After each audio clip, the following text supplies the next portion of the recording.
एक समय की बात है, हरिया अपने घर में सो रहा होता है। तभी उसके दरवाजे पे दस्तक होती है और हरिया डर जाता है।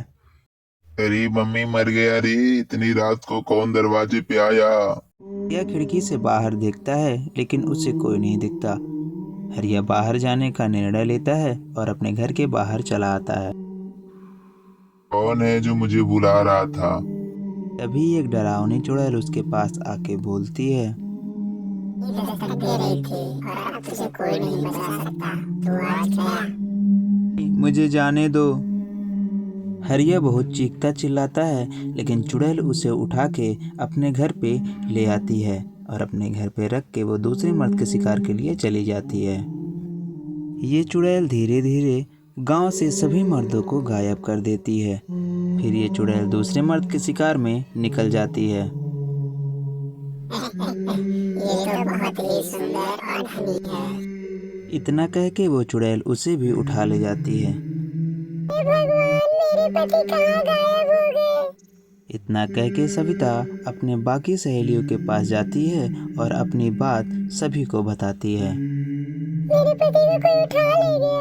जो सविता के साथ होता है वो बाकी सहेलियों के साथ पहले से ही हो चुका होता है। वो लोग भी अपनी कहानी सविता को बताती हैं। तभी एक बोलती है कि मैं तांत्रिक को जानती हूँ, और तीनों तांत्रिक के पास चले जाते हैं।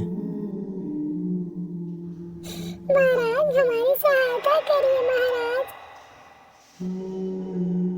लोगों के पति लापता हो गए महाराज।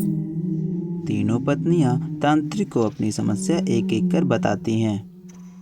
तांत्रिक सब जान जाता है और अपने जादू से अपना वेश एक सेठ के रूप में बदल लेता है और सभी महिलाओं से बोलता है कि आप अपने घर पे जाइए, मुझे पता है कि मुझे उस चुड़ैल को कैसे मारना है। यह कह के यह सेठ का वेश धर के अपने घर में चुपचाप सोता है और चुड़ैल के आने का इंतजार करता है। ये सेठ तो बहुत धनी लग रहा है।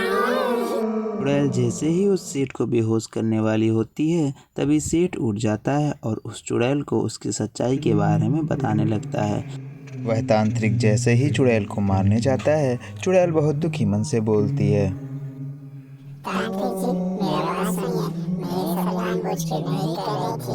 ये मेरा पेशा है और मैं अपने पेशे के लिए ही जीती हूँ। तुम कैसी भी हो, तुम्हारा कोई भी पेशा हो, लेकिन किसी को भी मारने का तुम्हें कोई हक नहीं।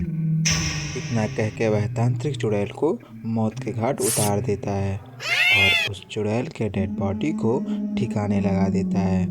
तांत्रिक अपने गांव के हुष्टि पुष्टि के लिए फिर से तैनात होने के लिए अपने अड्डे पे वापस चला जाता है। कभी भी अपने कर्तव्य से पीछे नहीं हटना चाहिए।